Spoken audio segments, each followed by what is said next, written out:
Fortnite Chapter 2 Season 2 has been extended, and we're going to talk about that shortly, but first I want to address the hashtags that were trending on Twitter regarding Fortnite.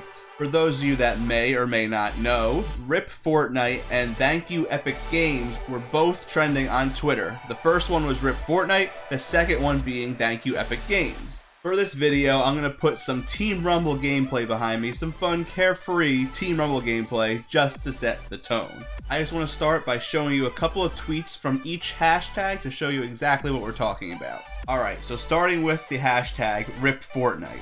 I miss the old weapons and old map, and the tricks in Fortnite. Who want to play again the old Fortnite? Hashtag Fortnite, hashtag RIP Fortnite, hashtag RIP Fortnite.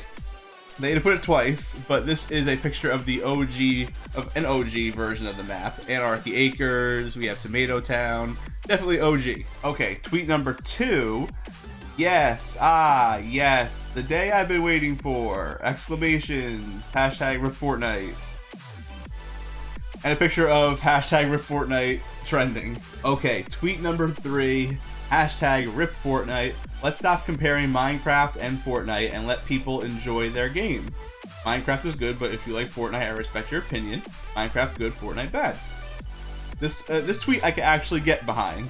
Alright, now let's go to the hashtag Thank You Epic Games. Our first tweet says, "Thank you Epic Games for creating Fortnite Battle Royale. What an incredible journey the last 2.5 years has been. Now it's time to get ready for Fortnite Chapter 2 Season 3. Tweet number 2, hashtag Thank You Epic Games for all the fun I've had, all the friends I've made, all the memories I now have. Thank you for everything. You have made one of the most influential and best games to exist. Thank you." And we have this picture depicting the Avengers assemble scene and Fortnite competitive as Thanos.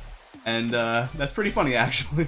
And for our last tweet, looking at the Thank You Epic Games hashtag, we have none other than Aiden. "Thank you at Epic Games for giving me the opportunity to grow and make content. I wanted to be in the gaming scene my whole life, and I got to the point where it was time to grow up and move on. I've been given more than imaginable, and I can't thank you enough. Hashtag Thank You Epic Games." Let me know down in the comments which side you're on. Hashtag RIP Fortnite or hashtag Thank You Epic Games. Or if you're somewhere in the middle, let me know in the comments. Now, people have been asking me, what's my perspective? Where do I stand in all of this? And if I have to be honest, I don't really have a problem with what Epic Games is doing currently. So I don't know if I reflect the majority of the fan base or not, but I actually like what Epic is doing currently with this season. I personally think that the people that are putting hashtag RIP Fortnite are a little immature at heart. And I'm not saying that to make fun of them, I just think that it's a little immature to do that. It's kind of like the meme that we saw. What was it? It was the buff guy saying Minecraft is good, but if you like Fortnite, I respect your opinion.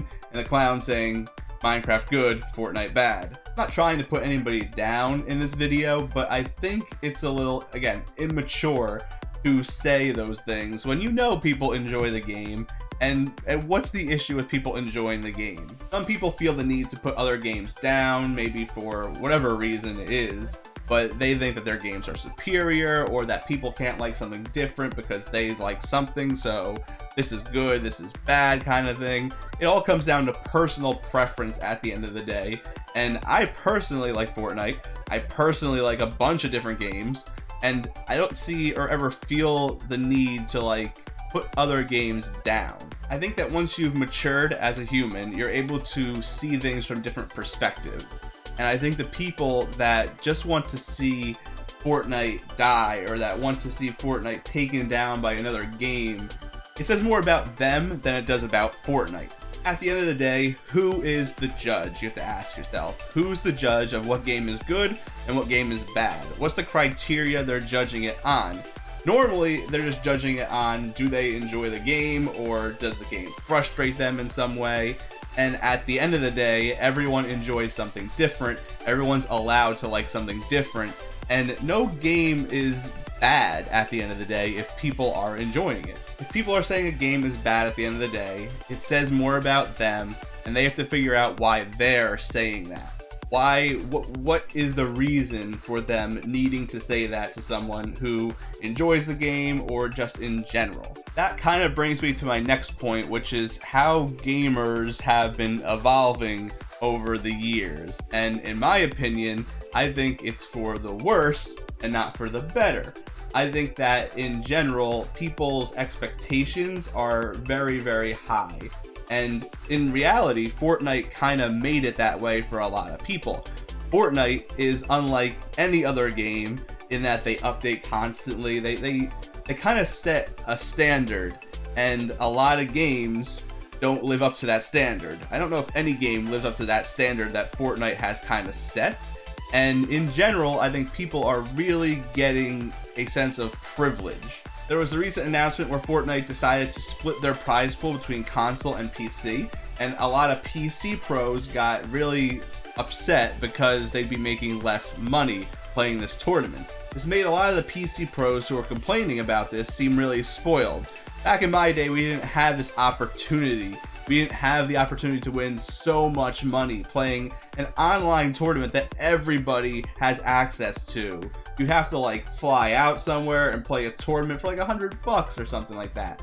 You can't be that entitled to the point of where you're complaining about making less money when the prize pool is still pretty significant. The PC pros who are complaining about this are pretty young, and don't get me wrong, some of them are mature for their age, but some of them are still very immature. But it does bring up the question of, can you really blame them when Epic did spoil us that way? I think you could blame them to some degree, because they do have to mature at some point, but at the same time, Epic did set those expectations. I could babble about this stuff for forever, but let's get on to some other news. The extension. Here it is. Hey all, we're extending Chapter 2 Season 2 of Fortnite beyond the original April 30th date. Our plan is to launch Chapter 2 Season 3 on June 4th. Now before you panic, they are promising some stuff here, so let me get to that first. Before then, there's a lot of content coming in the current season. We have multiple game updates on the way that will deliver fresh gameplay, new challenges, bonus XP, and a couple more surprises up our sleeve. For continued updates on the new Fortnite season and other plans, we'll keep you up to speed here and on other social channels. Let me know down below if you're excited for the extension or if you're not excited for the extension. I personally am, we knew that they were going to extend the season. It was just to what degree were they going to extend it to. I'm personally happy that we get more chances to unlock the gold variants because I haven't unlocked a majority of the gold variants yet. So I still need time. I need the XP bonuses, the challenges, but let me know what you guys think. Now, after all this discussion, I don't want to just let Epic off the hook. So I'm going to list some things that Epic can improve upon because they can improve upon some things. The number one for me would be communication. I don't really see why they can't communicate with us.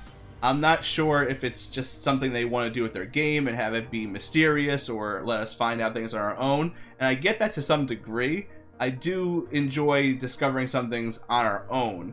But I think a majority of things really should be conveyed to us, the community, so that we know what has changed and we don't have to rely on third parties to figure out what has changed in the game. Patch notes.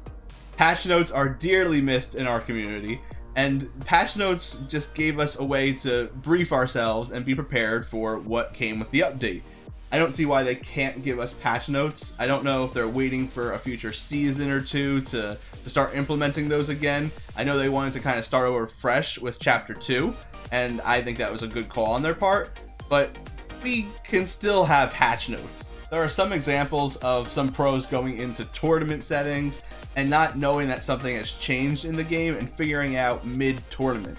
Imagine us like playing a game mid-tournament and just figuring out that something big has changed in the game in the tournament. Communication is important. It's important in life, in relationships, in game developers. We should be communicating back and forth, us communicating to them on what we want to see fixed, and them communicating to us as to what they're fixing and why. Number two on what they could improve upon is separating casual play and competitive play, at least better than they're doing it right now. I'm a player who enjoys both casual and competitive Fortnite.